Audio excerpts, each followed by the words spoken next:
Squid Game Season 2. Was it a colossal disappointment or did you love it?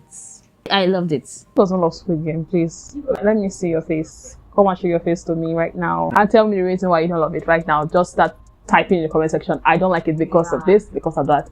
Because I would love to know why you don't love it. I love it. For those who have not seen Squid Game, this is the second season of the hit dystopian thriller series. Squid Game is something that I don't think that anybody can tell you. Squid Game is something that you should experience yourself. Yes, and season 2 just carries on from where the last season ended. Yeah. And in this season, we see our protagonist going on the mission to dismantle this organization that preys on hopeless people in the society. And our protagonist is not the sharpest tool in the shed. Are you actually rooting for him to be able to dismantle this thing? No, I was even hoping that by the end of this season he dies. I think I told you this already. Yeah, and I agree. Before we go further with our discussion, because we'll be talking about our favorite theories this season and also like our favorite ones, then we're also going to just talk about Squid Game in general. So buckle up. You're listening to We're Binge Watching. My name is Voki. And I am Inifome. So what's on the most for me this season has to be our recruiter. I love him so much. The Russian roulette scene, he was really a maniac in that scene. I love that scene so much. Then my favorite episode of the season is Bread or Lottery, hands down. And it's amazing that it's on the first episode because it just really set the tone that, okay, this is not business as usual. It's business as usual, but not really. So I liked it. Because in the first season, we didn't really get to see a lot of how a lot of people were recruited. But this season we got to see the recruiter. I love Goyon's performance this season. It was really spectacular, if I must say. I really love it. The way he put his gun to his head. Of course, again, my favorite game is Red Light, Green Light. The first season, Red Light, Green Light was my favorite. This second season, Red Light, Green Light is my favorite again. And Thanos added this very nice comic relief to it. So yes. What's shone the most for me this season is the new player number 1. My guy. I love it so much. He's my favorite character this season, I think. Yes. I really loved him. My favorite game, Run Around, it just immersed you, and it was amazing that when I went online, I saw that people also were watching this scene and tapping their hands and clapping like the way I was doing while I was watching this scene. It was just so intense. I love that game a lot. But my favorite game in the first season was not Red Light, Green Light. What was your favorite game? Tug of War. Tug of War was very thrilling. But Red Light Green Light just has a place in my heart, no matter what. It just set the tone for the entire show. The favorite character, like you said, it has to be player number 1. He is an amazing actor.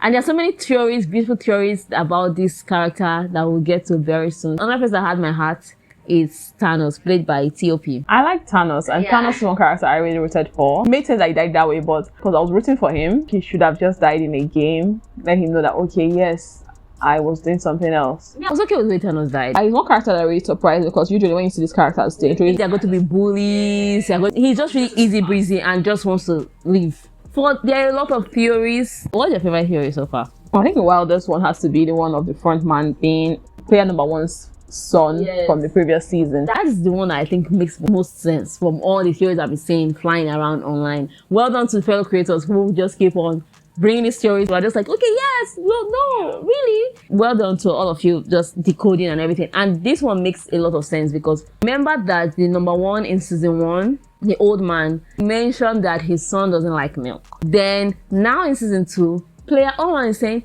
he doesn't like milk.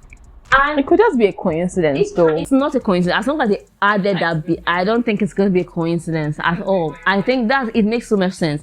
And was policeman that's also investigating on the outside, it's actually his stepbrother. So I think it makes so much sense. That's why he's the front man. He's upholding his family's values. I think it's a very brilliant theory, but I don't think it's going to be true. Some viewers have all said that Gion, the main character now, might be the next front man. That's the entire point of him playing this game this time around, trying to save people. I think it's one of the wildest theories. But if you think about it, if you calm down and think about it, you can still say maybe the frontman, which is not the player number 1 right now, might have also experienced the game. Yes. And it takes somebody like that to be able to be the frontman. Based on everything that he did while he was there, he did not really save everybody. He tried to save, although his mission was like, okay, let me save everybody's life, let them not die or whatever. But there were some things that he did in the game that made people say, okay, from the way his group, he told his group to stay under the bed because there'll be a riot this night, and he could have just done this thing by himself, because every other person that came here, they came for money and they've been here because of money. But he was so selfish. I said, let us take down this organization, let us go up without thinking about the consequences, or that, okay, these people they are a lot, and I don't think we have the skills to take them down. Yeah, and if he's such a morally upright person, he would have just died in red light, green light, like, oh my god, okay, I am effed, in his words. I will just die now, because he claims to be depressed about the game. Then he came to dismantle it, and you cannot dismantle it. You cannot tell these people to stop. So, and people also say that they think it's moral, so they're sleeping. The other time, you're like, okay, this is just a sacrifice for the greater good when people died. And people also say the creepy woman telling him something about destiny dragged him here. But let me just be honest. And as much as this theorist tries to sound very intelligent and remarkable, I don't think that our protagonist is going to do that. He's too weak. He's not smart enough. I don't think anybody will trust him because of his numerous attempts to take down this organization. Some people have been saying that some of the cast members might be VIP. Let's talk about player number 100 first of all. This old man that won about 10 billion won, that is very aggressive. Remember in season 1, there was this masked man, this VIP that was very eager for the game to just go on all the time. So they're saying that might be player number 100. It makes sense, but at the same time, I feel like he is not a VIP member because he wants the game to go on. Even right now, he wants the game to go on, but I feel like he's owing money. Highest, I think maybe he's connected to one of the VIPs, a rival that wants him to join this game and see him perish or be able to pay his debts. I think this theory makes sense. It makes sense, but I don't really agree with it. I believe it. Because he's just very aggressive, and we also talked about it that this man, he has that aggressive nature of someone that is very rich, and he said it too, that you have to be somebody for them. They don't just give anybody that money. So he has that very standoffish attitude of rich jerks. So I agree with this one. And that one is player 125. He might be VIP. I'm not so sure if he is a VIP. That means he's really sick in the head. I feel like he's somebody that was forced there. Maybe like this other man that has a connection with a VIP.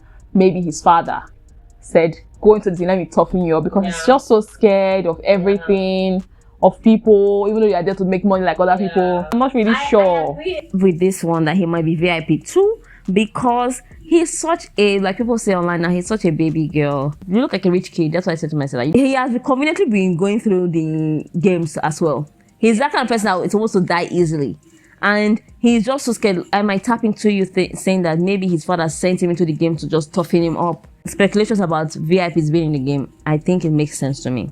What doesn't make sense to me is the old lady being, they say she might be a mastermind for the game, and she might also have been married to the frontman's father, the player 1 from the first season, and the frontman conveniently saved her in round and round. When he was like, oh, it's your son, he picked her brain for that one. Then number 2, he also was one that saved her when her son left her. It doesn't really make sense for me because there cannot be too many brothers. That's 3 brothers now. If I put it past these people, they can layer the stories like that. Also Thanos' father. Thanos' father might have played the game. I do not agree with that one at all. Which one do you think is most likely going to be true? Let us know in the comments, please. And for what are we expecting in season 3, the cast have told us that we should get ready. There's going to be an emotional one. I was very happy when I heard that. I'm so ready for it. I'm ready for whatever they throw at us. So from watching season 1, the walls of the dormitory tells you what's to come next, hints of what's coming next. And there's this monkey bars that's on the wall. I think that we'll see monkey bars. But I'm curious because the game already kind of scattered. Will they bring in fresh people? I doubt. Some people have said that because they saw traffic lights. There's some people are saying that they might bring trains. They might have to but how would they bring trains into an island? I do not know. So some people say the entire game is on a ship. It's not an island. So I do not know. I just want to see season 3. It's coming in 2025. Let us know what you think. Yes, we would love to hear everything that you think. And if you are not subscribed to our channel, please hit the subscribe button right now. Thank you very much for watching till the end. Goodbye.